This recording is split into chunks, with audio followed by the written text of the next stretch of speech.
Salamat sa bagong araw, Lord. Panginoon, maraming salamat sa bagong araw na ito. Maraming salamat sa masarap na tulog. Maraming salamat sa masarap na pahinga. Alam ko po, Panginoon, na ako'y binantayan ninyo at inalagaan ng buong magdamag. Haharapin ko po, Lord, ang araw na ito na puno ng pag-asa sa aking puso't isipan, sa aking buong pagkatao, sa aking buong araw ngayon. Alam ko po, Lord, na hindi mo ako iiwan ngayong araw na ito at patuloy niyo akong sasamahan at bibigyan ng guidance. Maraming salamat dahil ginising mo ako ngayong umagang ito at alam kong ang araw na ito ay magiging blessed dahil andyan ka, Lord. Punuin niyo po, Lord, ng kasiyahan o joy ang aking puso.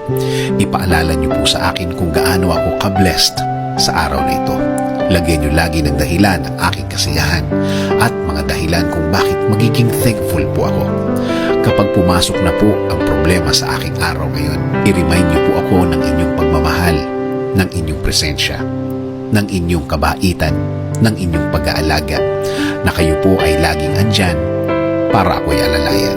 Kapag ako ay nanghihina, ipaalala niyo po sa akin na lagi po kayong andyan para ako'y tulungan, para ako'y alalayan, para ako'y alisin sa isang problemadong sitwasyon. Lord, kapag naalala ko ang aking problema, please remind me that you got me, that everything will be okay and fine. Please remind me also of my purpose. Kung bakit ako nasa mundo, kung bakit ako nabuhay, kung bakit ako andito para sa araw-araw, para paglingkuran kayo at mahalin. Kasama na ang mga nagmamahal sa akin at nagpapahalaga na kayo pa din ang dapat masunod sa aming buhay. Naniniwala kami sa inyong plano na lahat-lahat na gusto niyong gawin sa amin ay makakabuti sa amin, na ang lahat ng plano ninyo ay makakabuti sa aking kinabukasan at kinabukasan ng aking pamilya. Lord, patuloy niyo pong pasukin ang aking buhay. Isinusuko ko na po sa inyo ang aking araw-araw, ang aking mga gagawin at aking mga plano.